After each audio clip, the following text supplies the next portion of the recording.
नमस्कार दोस्तों, मैं हूं मनीष और आज मुझे बड़ा है खीस। खीस मतलब भोजपुरी शब्द है, उसका मतलब हो गया गुस्सा। यार मैंने पहला ही वीडियो डाला यूट्यूब पे और उसके बाद मुझसे परिचय भी है काफ़ी ढंग से। उन्होंने मुझे कॉल किया और बोला यार तुम एपीएससी को बढ़ावा दे रहे हो, फुल फ्रेम को क्यों ऐसा कर रहे हो। फुल फ्रेम हमेशा से बेस्ट रहा है और बेस्ट है। बताइए, आप ही लोग बताइए, मैंने वीडियो में कब बोला था कि फुल फ्रेम ख़राब है? कभी मैंने ऐसा कहा था? नहीं ना कहा था। मैंने क्यों कहा था? मैं बजट को लेके बोला था और किस पे बोला था? 4K को लेकर। एपीएससी और फुल फ्रेम में एचडी वीडियो के लेके नहीं, और 4K उस फुल फ्रेम के लिए मैं बोला था जहाँ पे वो लोग क्रॉप कर रहे हैं, ज़बरदस्ती का जर्ती काट रहे हैं, उसके लिए मैं बोला था। ना कि जो फूल दे रहे हैं 4K उनके लिए बोला था। यार अब तो महाराज बहुत दिनों से कैमरा चला रहे हैं, फिर भी इस तरह की बात कर रहे हैं। मैं कहाँ था ये देखिए। कितने का आप फुल फ्रेम कैमरा ले लीजिएगा? बोलिए। आप 3-4 लाख के फुल फ्रेम कैमरा नहीं ले सकते हैं। और मैं प्रमाण भी कर दूंगा, आप कभी पर्सनल आके मेरे यहाँ बैठ के समझ लीजिएगा। मैं प्रमाण करूंगा कि 2.5-3 लाख के कैमरे में भी 4K जो है वो क्रॉप करके है, ज़बरदस्ती का 4K दिया हुआ है और किसी काम का 4K नहीं है। लेकिन फिर भी आप लोग कह रहे हैं।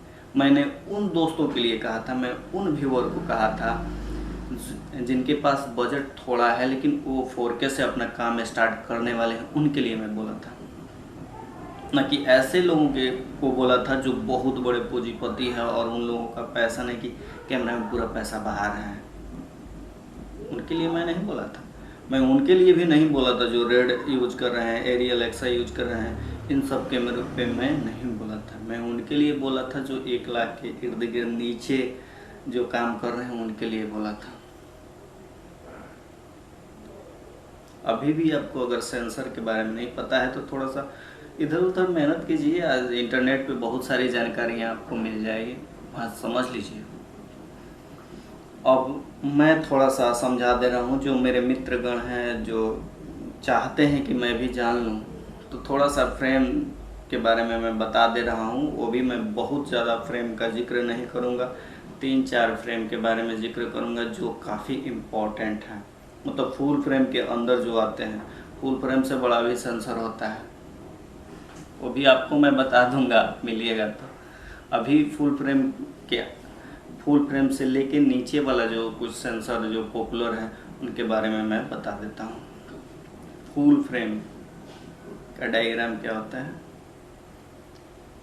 36 mm × 24 mm का फुल फ्रेम होता है और उसको 1/6x जब क्रॉप कर देते हैं तो उसको APS-C सेंसर में कन्वर्ट कर दिया जाता है। बहुत जगह पे 1.5 भी क्रॉप होता है। बहुत ऐसी कैमरा कंपनियां हैं जो अपने हिसाब से क्रॉप कर करके करती हैं। इसको APS-C बोला जाता है, APS-C सेंसर। उसका एक्चुअल अगर वैल्यू देखें तो 24x16 होता है, लेकिन कहीं कहीं पे 22.5x15 इस तरह होता है, या 23.5 से 15 पॉइंट कुछ भी होता है। मतलब कंपनियां जो है उसके हिसाब से अपना कर लेती है। तो उससे भी छोटा सेंसर होता है। उस पर जो लोग बोलते हैं कि माइक्रो फोर थर्ड जमाना था, अभी भी चल रहा है। बहुत ऐसे कैमरे हैं जो माइक्रो फोर थर्ड पे टिके हुए हैं और बहुत पॉपुलर भी कैमरा हुआ है, जिसमें GH5 था। अपना GH सीरीज का जितना कैमरा था माइक्रो फोर थर्ड नहीं था, जो काफ़ी पॉपुलर भी रहा है, उससे फिल्में भी बनी हैं। और मैं वीडियो के लिए हमेशा बताया हूँ, क्योंकि लोग 4K मांग रहे हैं, उसके लिए मैं बोला था। माइक्रो फोर थर्ड क्या है? APS-C से तो छोटा है, फिर उसको क्यों लोग खरीद रहे थे? अभी भी लोग खरीदते हैं। GH5 नाम पता कर लीजिएगा, GH5, GH4 ये सब क्या था, GH5S ये सब क्या था, माइक्रो फोर थर्ड। और उस पे लोग दौड़ दौड़ के भाग भाग के जा रहे थे, यहाँ तक कि हम लोग जैसे के लिए उसे फिल्म कैमरा भी घोषित कर दिया गया था कि हाँ फिल्म के लिए अच्छा है, वीडियो के लिए अच्छा है। अब आपको बताते हैं, माइक्रो फोर थर्ड से भी एक छोटा सेंसर होता है, 1 इंच का सेंसर, जो वीडियो कैमरा में अधिकतर देखने को मिलता है, और वो भी लगभग 1 लाख के रेंज का होता है, 1 लाख से ज़्यादा भी होता है। और उसका सेंसर साइज क्या होता है, 1 इंच।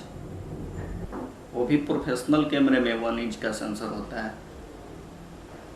उसका वैल्यू जान लीजिए, 12.8 इंटू 9.6।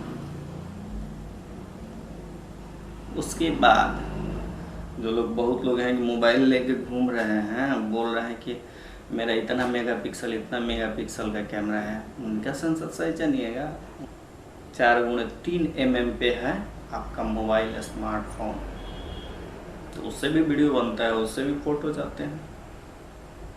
इसमें भी 4K आ रहा है। मैं सेंसर साइज कोई ख़राब नहीं बोला हूँ, जिनके पास जो बजट है उनके लिए ये बहुत अच्छा है। और मैं इसके बाद आप ही को बताने के लिए, चूँकि काफ़ी गर्मी चल रहा है अभी, मौसम हमारे यहाँ बहुत ज़्यादा गर्मी है, थोड़ा सा मौसम बाहर जब ख़राब होता है तो लाइट भी कट जाती है, तो लाइट अभी कटा हुआ है। मैं अगले नेक्स्ट वीडियो में आपको बता दूंगा 5D Mark IV, जो अभी बहुत पॉपुलर कैमरा है, उसके बारे में भी, और बहुत कम दाम का एक कैमरे के बारे में भी बताऊंगा, जिसको आप जानेंगे तो आपके मन में हलचल हो जाएगा कि आखिर है क्या। केवल ये मत जानिए कि नामी बनिया है उसके पीछे पीछे दौड़ रहे हैं, ये सब छोड़ दीजिए। अगर आपको प्रॉपर कैमरामैन बनना है या इस पैशन में है, तो पहले जानिए कैमरा है क्या चीज़, और उसमें क्या क्या हमको चाहिए। नहीं कि लोग पीछे भाग रहे हैं, पैसा ज़्यादा लगा रहे हैं, भाग रहे हैं, हम भी पीछे पीछे दौड़ेंगे। कोई बोल दिया कि आपका कान कौवा लेके जा रहा है, आप कौवे के पीछे दौड़ रहे हैं, ये नहीं देख रहे हैं कि मेरा कान है कि नहीं है। सबसे पहले आप अपना कान देखिए, उसके बाद दौड़िए। पहले जानिए कि एक्चुअल में है क्या। कैमरा कंपनियां, बहुत ऐसी कंपनियां जो ऐसे ही लोगों को उल्लू बनाए जा रहे, तो पहले उसको जानिए तब खरीदिए। मैं यही आपसे रिक्वेस्ट करूँगा। और आप लोग फ़ोन भी करते हैं तो मैं हमेशा बताता रहता हूँ, ऐसा कोई बात नहीं है। आप लोग, अधिकतर लोग तो मुझसे फ़ोन से ही पूछ के बात करते थे, लेकिन मुझे लगा था कि कुछ मैं यूट्यूब पे भी बता दूं कि लोग जो नहीं जान रहे हैं वो भी समझ जाएं सरल भाषा में। बहुत लोग ऐसे हैं कि केवल उसकी बड़ाई जो है करके छोड़ देते हैं, लेकिन उसमें क्या कमी है ये कभी नहीं बताते। तो मैं सही रिव्यू दूंगा, सब चीज़ बताऊंगा कि उसमें क्या है और उसके कंपैरिजन में कौन सा कैमरा बेस्ट है, ये मैं आपको बताता रहूँगा। तो जो लोग नए लोग हैं, अब मेरे चैनल को सब्सक्राइब भी करना शुरू कर दीजिए, क्योंकि आपको मिलेंगे अब सबसे अच्छे वीडियो और सबसे अलग भी। आज के लिए बस इतना ही, धन्यवाद।